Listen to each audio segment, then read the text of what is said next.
Welcome to Living Local with Frisbee Real Estate, where we connect neighbors, businesses, and stories, because home is more than four walls. I'm your host, Ed Frisbee. Join me as we sit down with local business owners, community leaders, and neighbors to share what makes Western North Carolina such a wonderful place to live. Let's jump into today's conversation.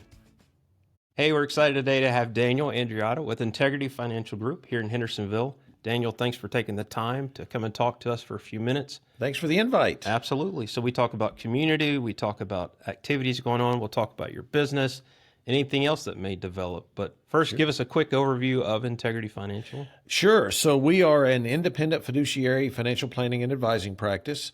I started this practice, laying the first row of bricks and blocks in the wall, if you will, about 11 years ago. We did it the hard, long, old-fashioned way. I didn't buy anyone out. I didn't borrow any money. I am not proprietary to any institution. I don't wear a team jersey. So when we work with clients, we don't have to go to the company drawer and hope we can make something fit for them. I can take anybody anywhere, and we like to do everything from a planning and a process approach. We handle any kind of portfolio management, investment. We do a lot of long-term care planning, estate planning, business owner succession, buy-sell agreements, pretty much anything but loan you money and file your taxes. That's a great overview. You mentioned the word fiduciary. That's a word we use in real estate. What exactly does that mean? So a fiduciary is often a misapplied term. Some people, I see TV advertisements from some of the various bigger financial firms, and they would have you believe that everyone is not supposed to be a fiduciary, but that's not true. The fiduciary responsibility means we act in the client's best interest at all times, no matter what that does or doesn't mean for us. I feel like I am enabled to be a better fiduciary because I'm not beholden to an institution, right? I feel like that lets me be a better fiduciary for people because I don't have to worry and I'm just using random examples, if Lincoln Financial doesn't have the perfect product, but Nationwide does, that doesn't stop me. I can do that. I can take someone anywhere. And of course, the investment world, we do our partnering and our clearing and our custodian through Schwab and or Fidelity. So the client always has good experience, gets good service, things like that. But the fiduciary responsibility applies to everyone. Everyone is supposed to be a fiduciary. There's a play on words there and how that word is thrown around, but that's the real meaning. Very well said. Thank you. So 11 years ago, you started it. What made you start that? So my dad was 40 years old when I was born. A little older than most people having kids. And some may or may not relate to this of your listeners, but he was the quintessential previous generation life insurance agent, right? And folks my age and older are about the only ones who have a picture of what that used to look like. But as a very young man, I got involved in the business pretty much heavily on that side, and didn't seem like it was for me. Wasn't I guess it was boring. I don't know, but and as a young man, I knew so much, right? It's amazing. We didn't need Encyclopedia Britannica. They had me, right? But anyway, so my love for cars took over. I spent 26 years in the Ford world, 6 of that in finance, but the rest of it as a fleet commercial guy. Used to work 2 truck shows a year with Ford Motor Company, and I had commercial and business customers for 20 years plus. So working in the business owner space is nothing new. I'd kept a license or two over the years, and about 12 years ago now, as my kids were starting to get married and have kids and my parents were aging, I said, I want to rearrange this thing called my life, and I want to work for myself. I want to have a better work-life balance, and I want to get in the financial industry. So we expanded our capabilities, what we do, and just kind of, like I said, row by row, brick by brick, the front seat of the car, the kitchen table, the coffee shop, whatever it took. And of course, we do have a footprint, an office here in downtown Hendersonville, which I've been in for about 6 years now, with free parking, may I add. And where is that located? So I am on East Allen Street. I'm between King and South Main. 101 East Allen. It's called the King and Allen Building. Yes. It's just a couple blocks from you here. It's a dark gray, blue color. It is. It's an older building. It'll be 100 years old next year. It's got so much local history. Yep. And but yeah, it's a gray brick building, 2-story. The parking lot's on the corner of King Street. A lot of people think it faces King. Technically, it faces East Allen, but we're real easy to find. Yep, that's a great building, and there's several businesses in there, obviously. Yeah, it's Class A office. Great. It's a great local treasure that was preserved, kind of repurposed, and so I'm glad to be in there. What was it before? Well, it started out it was built in 1926 as the Ford dealership. Ford Motor Company helped design that building. The neat thing about that building is we've got a whole hall of pictures from all of its history life. Huh. And so it was a hosiery mill in the 40s. In the 50s and 60s, it was called Robotyper. They had the technology back then to type on one typewriter and print on multiple printers. Wow. They used player piano technology. We've got pictures and stories of all of this. It's really a hall of history there. It became, the county took it over. It was Board of Education, Tax Office, Land Records, Permitting. It was many things. And then it was sold to someone private, sat empty for 8 years, just sat there. And in the very early stages of the talking and planning for the downtown parking garage that now is on the corner of 5th, there was talk of we could just take that building down and put it there. And but a local guy with deep roots, Andrew Riddle, great guy, he and some others bought it, had a great vision, repurposed it. A lot of original elements are preserved. And so it's worth coming to see me to get to see the building. That's a great idea. And you mentioned hosiery. Some young listeners may not know what that means. They may think of water hoses. They may think of... It was something in the textile world. Got you. North Carolina. Socks, kind of. Probably. Yep. I don't know that I know fully, but North Carolina, more central, but even this part of the state, back in the day, as it were, this area was big in the textile industry. And so it was... it operated in that building for several years. Does that mean you're from Hendersonville? I am a true Hendersonville native and lifelong resident. Wow. So far. That is rare. Yeah, it is. So what are some of the biggest changes you've seen here in Hendersonville? Oh, my word. What hasn't changed? Traffic would be one. So obviously the growth, it's a little too late to keep the secret. It's out. Everybody knows it's a great place to be, great place to come and visit. Growing up, our influx was summer residents. People used to say, it's almost Florida tag season because they would, descend and then, of course, go back to Florida for the winter. Many still do. And then we kind of morphed into one of the retirement meccas, really, of the whole country. We have great climate. We have great health care in Western North Carolina, nice people, just a good place to be. But now, especially since the work from home, COVID probably accelerated this a bit. The demographic coming here is much younger than people realize. The I can work from anywhere kind of thing. People are drawn here. We got great mountains, great water, hiking. We got something for everybody. Yeah, it seems like the younger crowd really is into the hiking, outdoor activities like biking and things like that. And we have a lot not just Henderson County, but our immediate area has a lot to offer for that. Yep. We have good schools. It's a good place to be.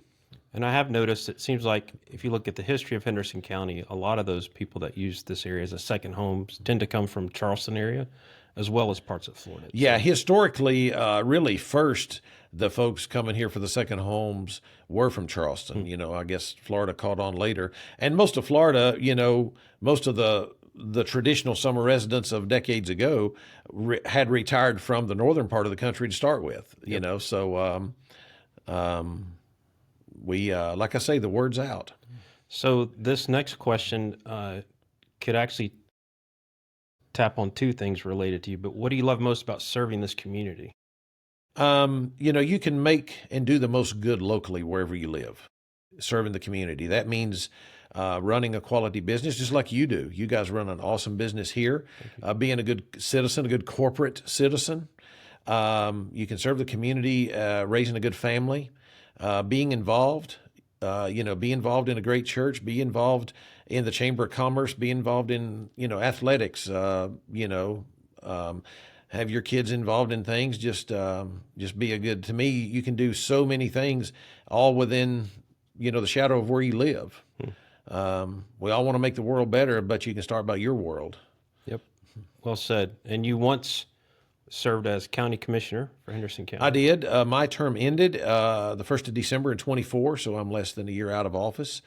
Still very involved. I get as many or more phone calls now than I ever did, which is fine. I'm happy to help folks, and I stay involved. Forgot or no, I don't know that I don't know that that's the case. But having been here my whole life, my kids went to public school here. I did. My wife did. I run a business. We've been involved. So you give it enough time, and you proverbially know most people. I need to use words with 2 syllables or less. You tend to, and people know you, and they're like, well, I can reach out and ask him a question. Right. Enjoyed that work. Still very involved in, in the community, in the county, and so forth, and keep up with what's going on and so forth. Try to be a good, active citizen. Do you see growth continuing to happen for the area? Oh, heavens, yes. That's not the answer most people want to hear, and I get that. Let me share something that may help a lot of folks on that point. Sure. This seemingly recent angst over growth and influx and development and all of those kind of things, right? I want your listeners to believe me, it's nothing new. I have copies of letters to the editor of the paper, back when we had a paper and people wrote letters to the editor, complaining about growth and development and all of that, dating back to 1980. Wow. It's nothing new. It is nothing new. So that tells you could extrapolate several points from that potentially. But what that says, among other things, is, hey, if you didn't start out here, then you were part of someone's angst back there. Not personally, but just you were a part of that bigger growth. Maybe the neighborhood you came here and moved into, the people around it didn't want it built. They didn't want the roads paved. They didn't want the trees cut. It's nothing new. And I've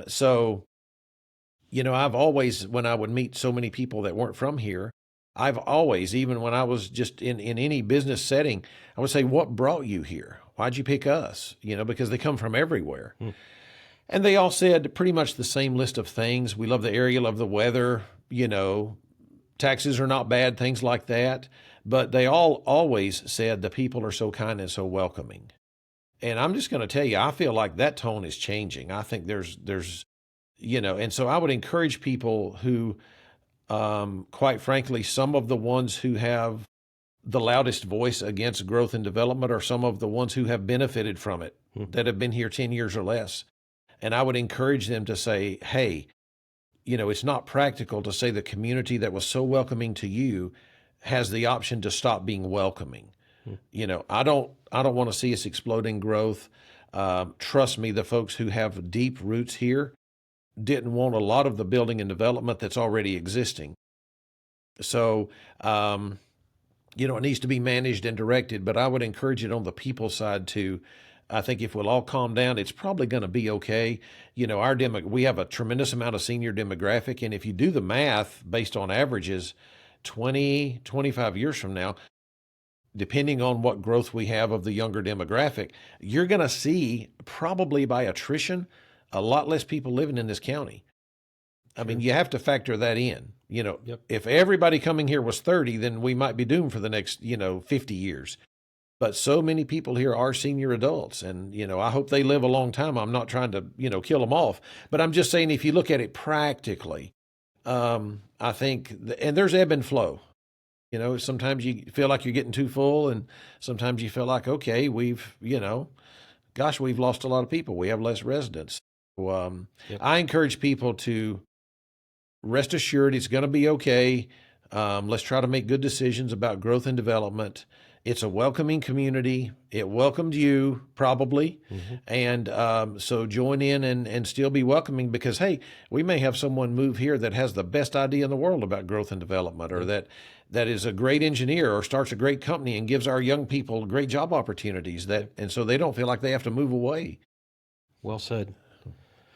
I personally like the growth, and I like, I know people aren't big fans of roundabouts and things like that, but I like it. I'll go on record as saying I love roundabouts, because I hate sitting at red lights. Yes. And, most people don't like them because they feel like either they or someone who's driving beside them doesn't know how to use it. But give it some time. Everybody will catch on. But, I like roundabouts. It's a way to keep traffic flowing. It's a clever concept. It is. And a lot of people's main complaint about growth and development here is often our roads can't handle it, things like that. In North Carolina, the state does road projects, the DOT, not the local government. Cities can do some streets, but the county does not do any street or road work at all. And so it is very easy for traffic loads to get ahead of maybe road capacity sometimes.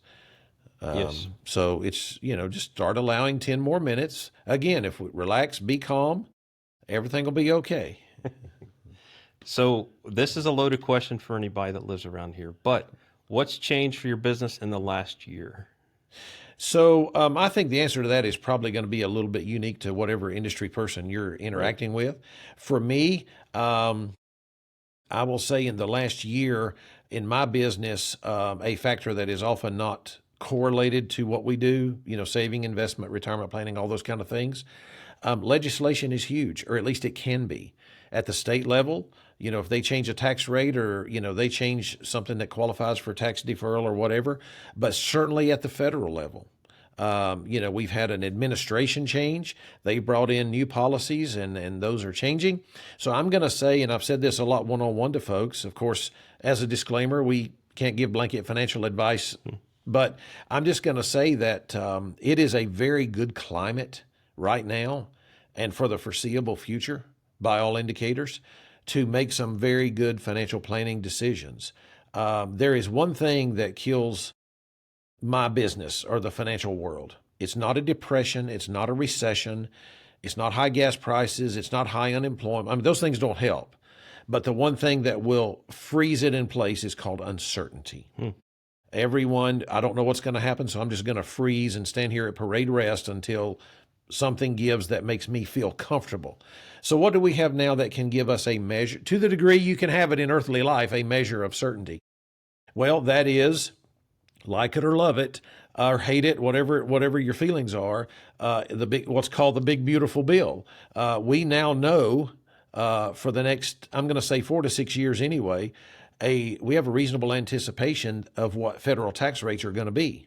So now we can use that as a tool, as a planning tool, to say, okay, now it's a good time. Should we be having conversations about maybe you're saving and investing differently? Maybe you're not doing so much tax deferred savings.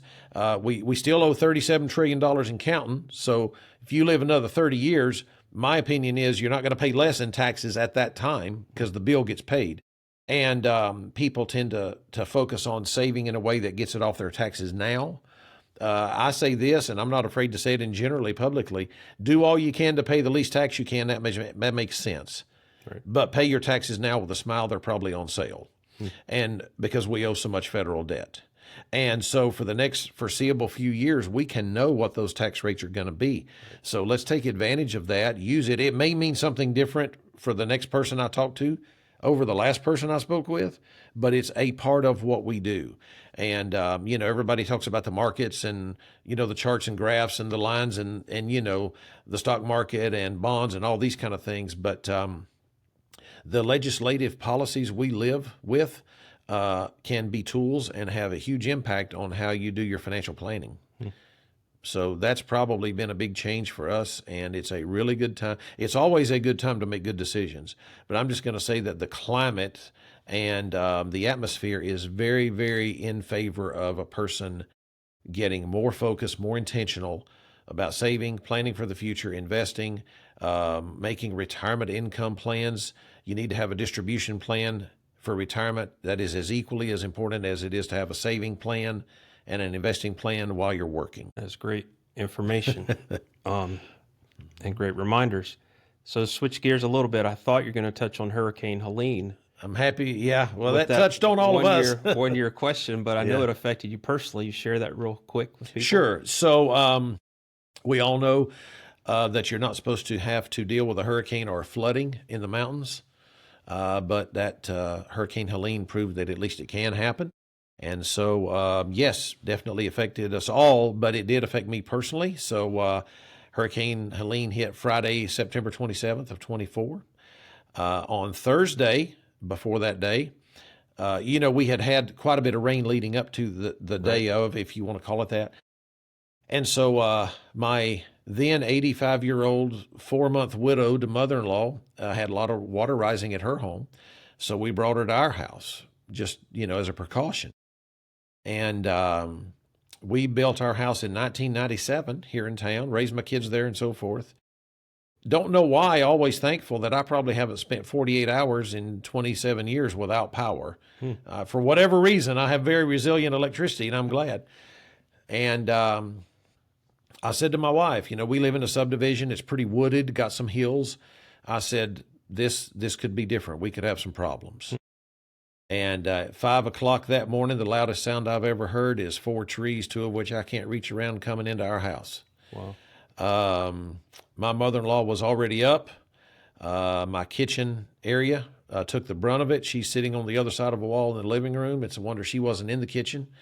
I had 3 gas lines from my water heater, stove, and furnace.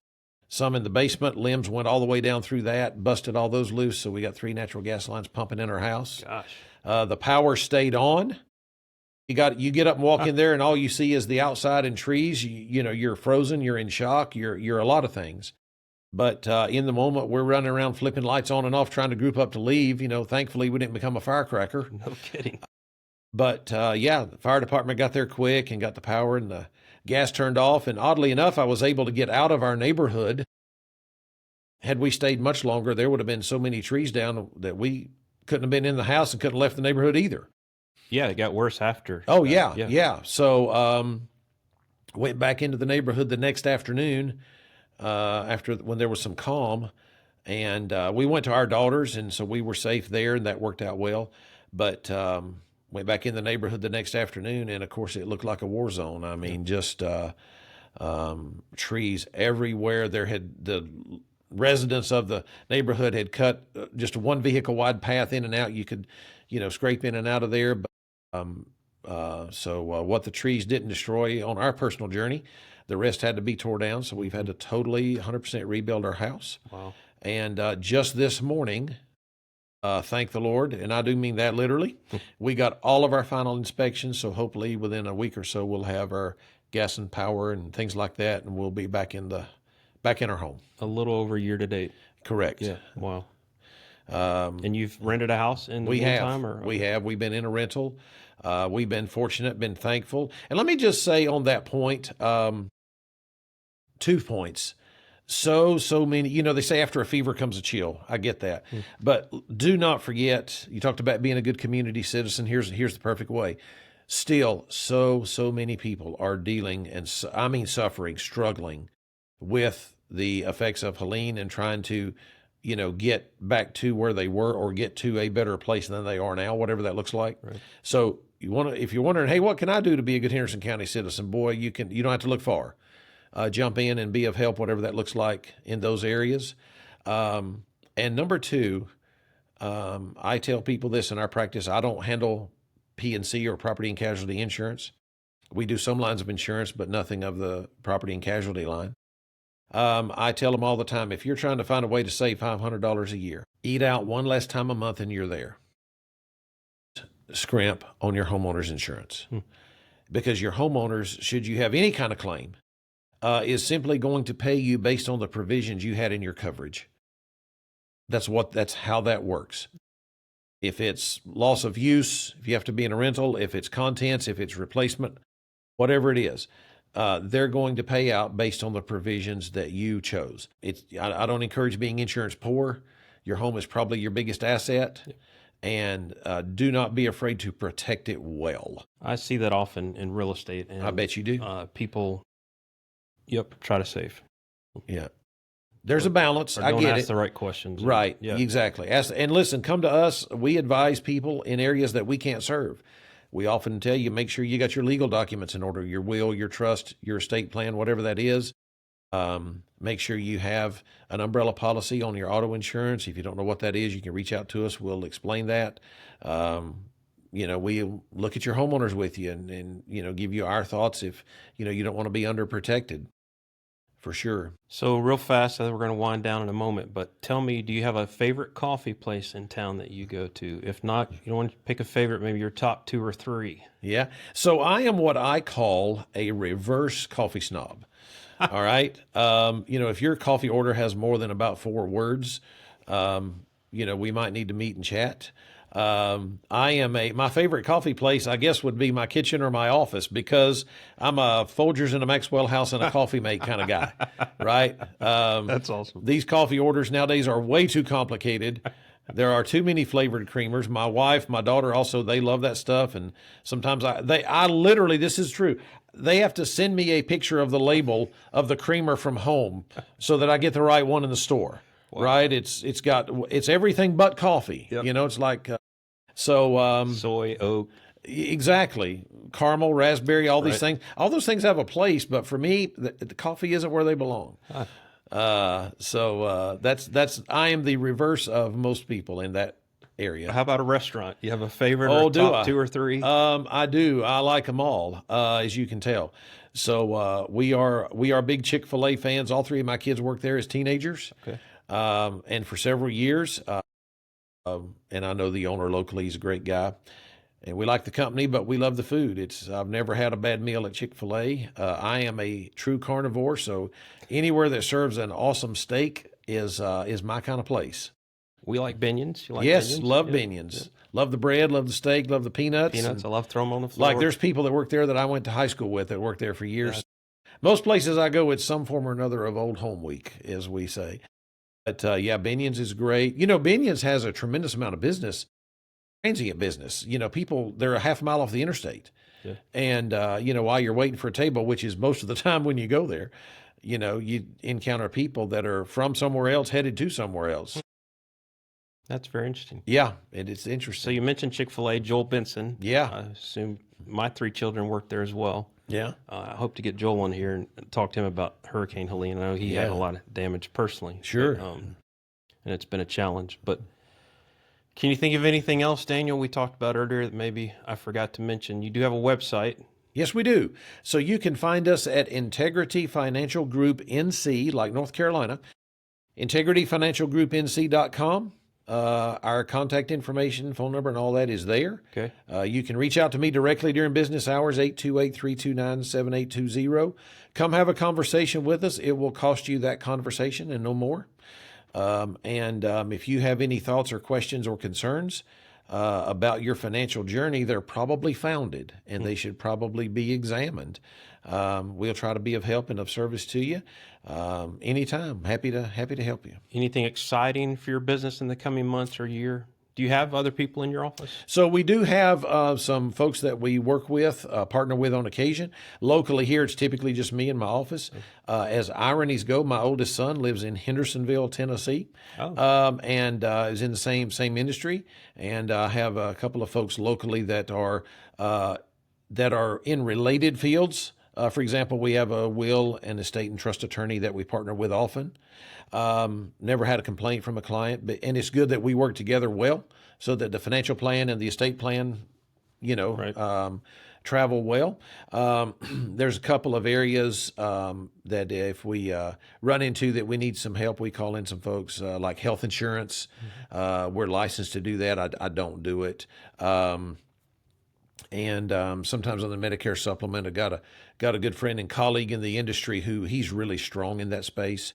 And so I tell people all of us are smarter than one of us, but, everything we do has gone through, everything we talk with a client about or a potential client has went through a lot of hands before it got to mine to get to theirs. I always tell people a lot of folks in a tall building with, glass frontage have had their hands on this before, just like your auto insurance policy. You go to see Tim, your auto insurance agent. Well, it didn't originate there. It went through some hands before it got to him. But we feel like we're equipped well with Schwab and Fidelity in our corner, and things like that. So always a busy time, end of year. We work with a lot of business owners, so they're starting to look at the year and what do I do and how do I save and things like that. And it's a good time of year for folks to it's always a good time to sit down and just reevaluate. Are we, the best financial plans in the world are written in pencil because, man, things change, right? Doesn't mean you throw it all out and start over, but it's like taking a long car trip. You change lanes from time to time, but you still get where you're going. You have so many good quotes that you say could be bumper stickers. Yeah. I'm really impressed. It's all the time alone in the car I spend. But no, we just, folks, just be intentional. Worry, GoFundMe, and hope are not solid financial strategies. They're just not. But folks have more cash flow than they think they have. We can help you find it, help you direct it to where it serves you best. I think as I'm sitting here listening to everything, I realize I need to make an appointment with you, Daniel, at some point soon. I know we've discussed that in the past, but sure. Thank you for taking the time. Yes, sir. I hope it's been extremely informative for our listeners. And Daniel Andreotta with Integrity Financial Group. Check him out online, integrityfinancialgroupnc.com. Yes. And we may have you back just to talk some other subject in the future. So. Well, I'd love to do that. Anytime. Awesome. Being of Italian descent, we're seldom short on words. People hear my last name and there's no way you're from here. I promise I am. Yeah, I thought of the race car driver. Yeah, exactly. Yep. I promise I'm from here. Now, my dad, of course, was not originally, but if you hear the name Andreotta again around Henderson County, they're probably related to me. Gotcha. Awesome. Thank you again. Thank you, Ed. Appreciate the team here. Frisbee Real Estate doing a great thing. Absolutely. Y'all have a super day. Thanks for joining us on Living Local with Frisbee Real Estate. If you enjoyed today's episode, be sure to follow the podcast and share it with a friend. To learn more about Frisbee Real Estate, your lifelong home resource, visit frisbeerealestate.com. Until next time, keep living local.